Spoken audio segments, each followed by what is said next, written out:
महाराष्ट्र में नई सरकार को लेकर दिल्ली में अब हलचल तेज हो गई। अभी अभी बीजेपी अध्यक्ष जेपी नड्डा प्रधानमंत्री नरेंद्र मोदी से मिले हैं और आज रात महायुति के नेता दिल्ली आने वाले हैं। उससे पहले जेपी नड्डा की प्रधानमंत्री के साथ मुलाकात को बेहद अहम माना जा रहा है और जैसा हमने आपको बताया, तीनों बड़े नेता देवेंद्र फडणवीस बीजेपी की तरफ से और एकनाथ शिंदे गुट के और साथ साथ अजीत पवार एनसीपी अजीत पवार गुट के पहुंचेंगे तीनों बड़े नेता। और उससे पहले जैसा हमने आपको बताया, जेपी नड्डा ने मुलाकात की है प्रधानमंत्री नरेंद्र मोदी से। हमारे पॉलिटिकल एडिटर यतिन शर्मा हमारे साथ जुड़ रहे हैं। यतिन, क्या अपडेट इस मीटिंग के बारे में?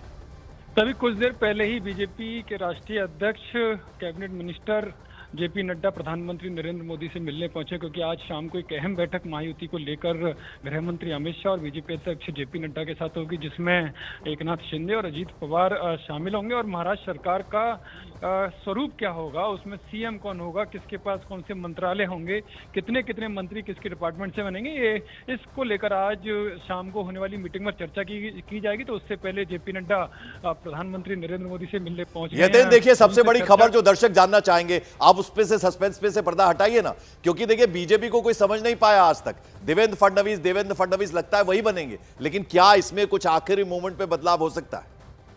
देखिए पंकज जी, जिस तरह का माहौल राजनीतिक घटनाक्रम पिछले कुछ दिनों से चल रहा है उसको समझना पड़ेगा, क्योंकि बीजेपी की जो पहली पसंद, अगर आप चुनाव प्रचार देखेंगे तो जब चुनाव चल रहा था, पूरे इलेक्शन अपने सवाब पर था, तो केवल बीजेपी की तरफ से जो होर्डिंग और बैनर लगाए गए थे उसमें प्रधानमंत्री नरेंद्र मोदी और देवेंद्र फडणवीस का नाम था, यानी कि उनके चेहरे को आगे लाकर लड़ा गया। लेकिन जिस तरह से कल शिंदे ने गेंद बीजेपी के पाले में डाल दी और अपने को एक बड़े दिल का नेता साबित कर दिया कि जो भी प्रधानमंत्री नरेंद्र मोदी या गृह मंत्री अमित शाह चाहेंगे वो उनको मंजूर होगा, तो उन्होंने पॉलिटिकली महाराष्ट्र में एक बड़ा मैसेज दिया कि वो त्याग करने के लिए तैयार हैं। तो ये बीजेपी वाले भी बखूबी समझ रहे हैं कि इमोशनल कार्ड खेला गया, खासकर मराठवाड़ा में जिस तरह से बीजेपी की जीत हुई, लोकसभा में हार हुई थी लेकिन विधानसभा में अभूतपूर्व जीत उस इलाके में ली है।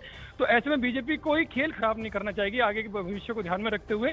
तो आज उस सब पर बैठेंगे और आज बैठक के बाद तय होगा कि कौन चेहरा होगा। क्या सीएम जो शिंदे हैं वही एक बार बागडोर संभाल लेंगे या फडणवीस के हाथ में जाएगी या फिर कोई नया चेहरा सामने? शुक्रिया यतेंद्र, आप नजर बनाए रखें, जैसी कोई अपडेट आएगा फौरन आपके पास लौटेंगे। तो आपको बता दें कि महाराष्ट्र में नई सरकार पर दिल्ली में हलचल तेज है। देवेंद्र फडणवीस दिल्ली के लिए रवाना हो गए हैं। दिल्ली में बीजेपी के सीनियर नेताओं से वो मुलाकात भी कर सकते हैं। हम बता रहे हैं आपको, तीनों नेता पहुंच रहे हैं आज दिल्ली। देवेंद्र फडणवीस तो रवाना भी हो चुके हैं, यानी दिल्ली आ रहे हैं देवेंद्र फडणवीस। और जैसा कि हमने आपको बताया, इस बीच यतेंद्र की खबर थी कि प्रधानमंत्री नरेंद्र मोदी से बीजेपी अध्यक्ष और केंद्रीय मंत्री जेपी नड्डा ने मुलाकात की है। उस मीटिंग को भी काफी अहम माना जा रहा है और शाम तक होते होते तीनों बड़े नेता एकनाथ शिंदे, देवेंद्र फडणवीस और अजीत पवार मिलने वाले हैं यहां। और इस बीच देवेंद्र फडणवीस रवाना हो गए हैं दिल्ली के लिए। विवेक गुप्ता मेरे सहयोगी। विवेक, देवेंद्र फडणवीस रवाना हो गए दिल्ली के लिए? बिल्कुल ठीक है पंकज, आपने देखिए देवेंद्र फडणवीस दिल्ली के लिए रवाना हो चुके हैं और इससे पहले इस सुबह ही अजीत पवार भी दिल्ली पहुंच चुके हैं। और जो जानकारी मिल रही है, एकनाथ शिंदे वो तकरीबन 2 से 2:30 की फ्लाइट पकड़ेंगे, 4 बजे दिल्ली पहुंचेंगे और 5:30 बजे ये मीटिंग बताई जा रही है, जिसमें अमित शाह, महाराष्ट्र के तीनों महायुति के तीनों बड़े नेता एकनाथ शिंदे, देवेंद्र फडणवीस और अजीत पवार के साथ मीटिंग करेंगे। इस मीटिंग में ये फाइनल होगा कि महाराष्ट्र का नया। विवेक, ये बताइए, कुछ इफ और बट अभी भी लगा हुआ है देवेंद्र फडणवीस के नाम पर?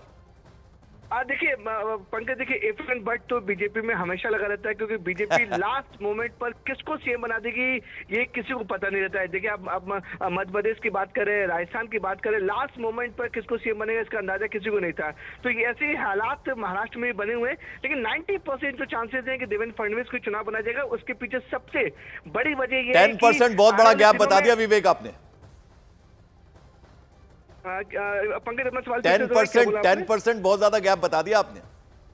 पंकज देखिए, इसलिए मतलब देखिए अगर ट्रैक रिकॉर्ड बीजेपी का देखा जाए तो वो ऐसे सीएम को चुनती है कि जिसको ठीक है, चलिए हम उम्मीद करते हैं। विवेक, सबसे पहले ये खबर भी आप ही बताएंगे। बहुत बहुत शुक्रिया हमारे साथ जुड़ने के लिए।